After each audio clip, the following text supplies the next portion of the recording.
Atom जिन सब atomic particles से बना हुआ है उनमें से सबसे पहले जिसकी खोज हुई थी वो था इलेक्ट्रॉन। इसके खोज में बहुत सारे साइंटिस्ट्स का कंट्रीब्यूशन रहा और इसका जो खोज हुआ वो एक बड़ा ही अनरिलेटेड एक्सपेरिमेंट से हुआ। 19th सेंचुरी के सेकंड हाफ में साइंटिस्ट्स ये पता कर रहे थे कि लो प्रेशर में एयर किस तरह से इलेक्ट्रिसिटी को कंडक्ट करता है। इसके लिए एक्सपेरिमेंटल सेटअप कुछ इस तरह का होता है कि यहाँ पर एक ग्लास चैम्बर होता है, इवैक्यूएटेड ग्लास चैम्बर, मतलब इस ग्लास ट्यूब के अंदर के हवा को वैक्यूम पंप से बाहर निकाला जाता है और इस ट्यूब के अंदर होता है दो प्लेट्स। इन दो प्लेट्स को बैटरी के दो टर्मिनल्स के साथ जोड़ देने से अंदर ग्लो होने लगता है, अंदर कुछ फ्लो होता है जिसके कारण ये ग्लो होता है। अब इस रे का नेचर कैसा है इसी को साइंटिस्ट स्टडी कर रहे थे।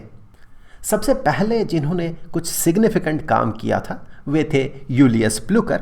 उन्होंने 1859 में इस ट्यूब के आसपास एक मैग्नेट को इंट्रोड्यूस किया जिसके कारण अंदर मैग्नेटिक फील्ड बना।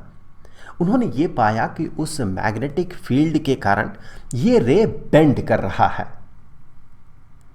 अब इस बेंडिंग को अगर आप देखें तो यहाँ से आप बड़े आसानी से कंक्लूड ये कर सकते हैं कि इस रे का सोर्स ये पॉजिटिव प्लेट नहीं होगा बल्कि ये नेगेटिव प्लेट होगा, क्योंकि अगर पॉजिटिव प्लेट से ये रे बाहर निकलता तो फिर बेंडिंग इस जगह से होता।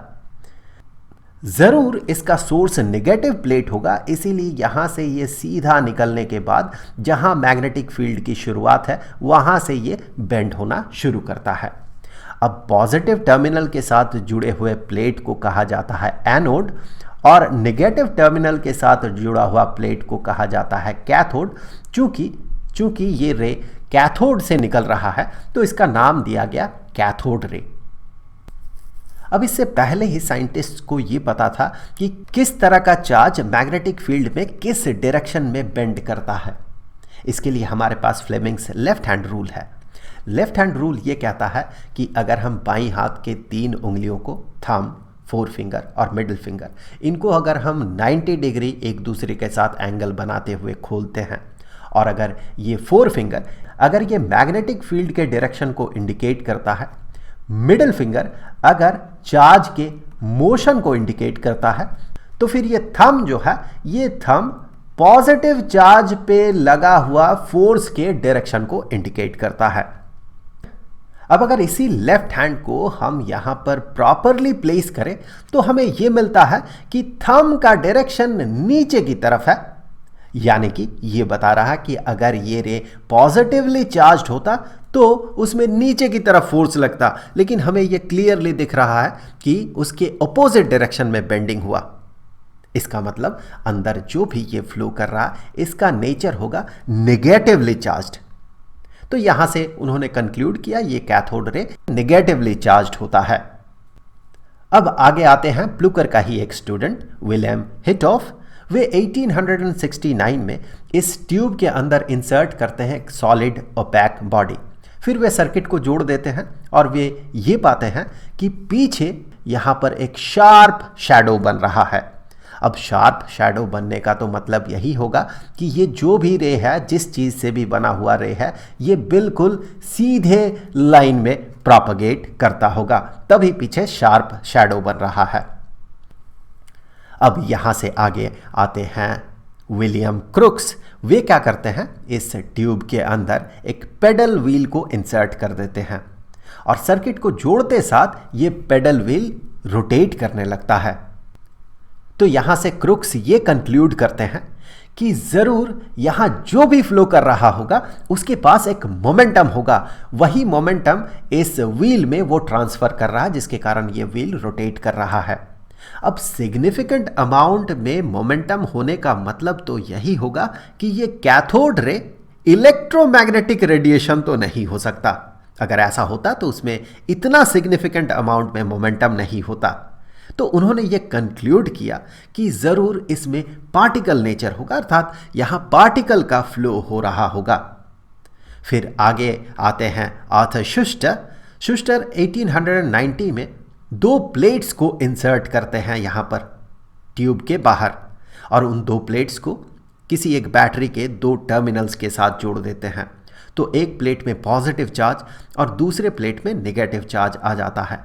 इससे ये रे बेंड हो जाता है। इसके बेंडिंग के डायरेक्शन को देखकर ये बड़े आसानी से कंक्लूड किया जा सकता है कि अंदर ये जो भी कैथोड रे जिस भी चीज़ से बना हुआ है वो ऑब्वियसली निगेटिवली चार्ज्ड होगा, क्योंकि हमें पता है कि निगेटिव चार्ज को पॉजिटिव चार्ज अपने तरफ अट्रैक्ट करता है और निगेटिव चार्ज को अपने से दूर रेपेल करता है। तो यहाँ से फिर से ये एस्टेब्लिश हो गया कि कैथोड रे जो है ये निगेटिवली चार्ज्ड पार्टिकल का फ्लो है। तो ये तो हो रहा था एक्सपेरिमेंटल फिजिक्स के फील्ड में। उसी दौरान थियोरिटिकल फिजिक्स के फील्ड में एक पेपर पब्लिश होता है। पब्लिश करने वाले थे जॉर्ज जॉनस्टोन स्टोनी। देखिए, तब तक इलेक्ट्रिक चार्ज के बारे में हमें बहुत सारी चीज़ें पता चल चुकी थी, लेकिन हमें यह नहीं पता था कि इलेक्ट्रिक चार्ज फंडामेंटली किस चीज़ से बना हुआ है। तो स्टोनी ये प्रपोज करते हैं कि इलेक्ट्रिक चार्ज ज़रूर किसी एक तरह के फंडामेंटल चीज़ से बना हुआ होगा और उन्होंने उसका नाम रख दिया इलेक्ट्रॉन।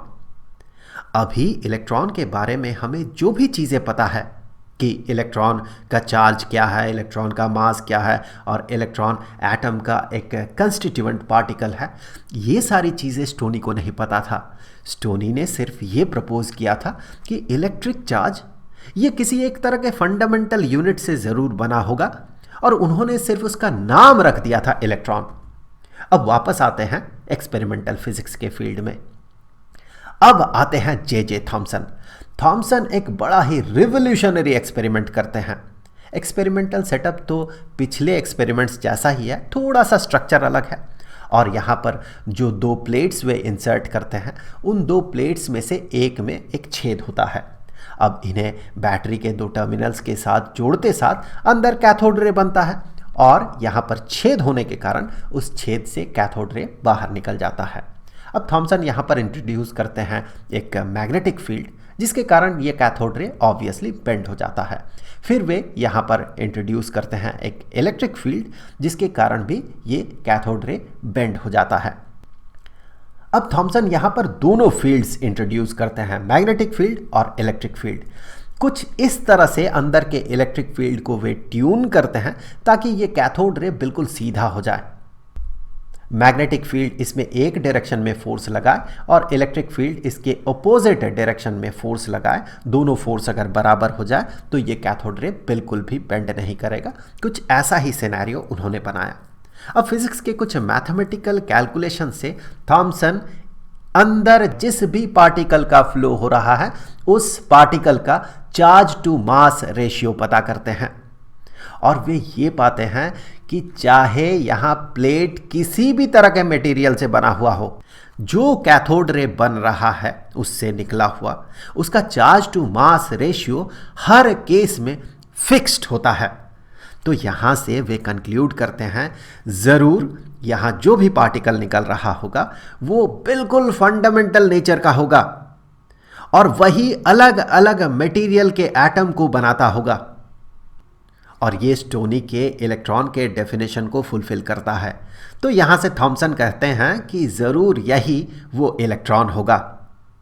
अब थॉमसन के इस एक्सपेरिमेंट के बारे में अगर आप जानना चाहते हैं तो यूट्यूब में आप इसे सर्च कर सकते हैं। अब थॉमसन आगे सोचते हैं कि इलेक्ट्रॉन्स तो नेगेटिवली चार्ज्ड है और एटम्स इलेक्ट्रिकली न्यूट्रल, और इलेक्ट्रॉन अगर एटम का कंस्टिट्यूएंट पार्टिकल होगा तो फिर एटम को न्यूट्रल बनाने के लिए पॉजिटिव चार्ज कहाँ से आता होगा।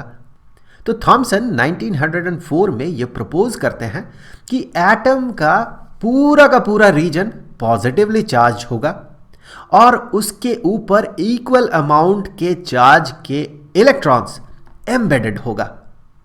इस एटॉमिक मॉडल को थॉमसन का प्लम पुडिंग मॉडल कहा जाता है।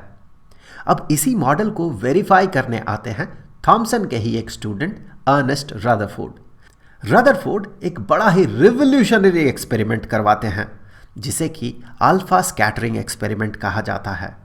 वो एक्सपेरिमेंट कैसा था और उसका आउटकम क्या आता है, इसके बारे में तो अब हम लोग अगले वीडियो में बात करेंगे। उस वीडियो का लिंक आपको यहाँ स्क्रीन पर और डिस्क्रिप्शन बॉक्स में मिल जाएगा। वहाँ पर आपको इस चैप्टर के प्लेलिस्ट का भी लिंक मिल जाएगा। तो मिलते हैं अगले वीडियो में, तब तक के लिए खुश रहें। Good bye.